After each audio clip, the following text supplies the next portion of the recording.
The following are tips to bear in mind when performing a hot stone massage treatment.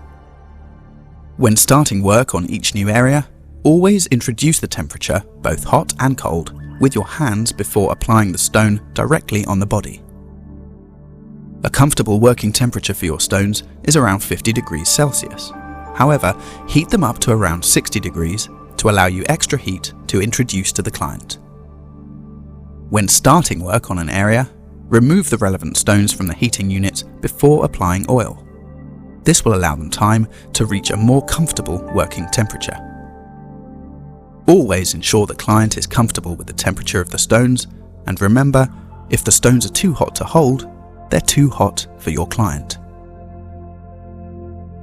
Bear in mind that you're not only working with the heat from the stones, but also their pressure and natural energy.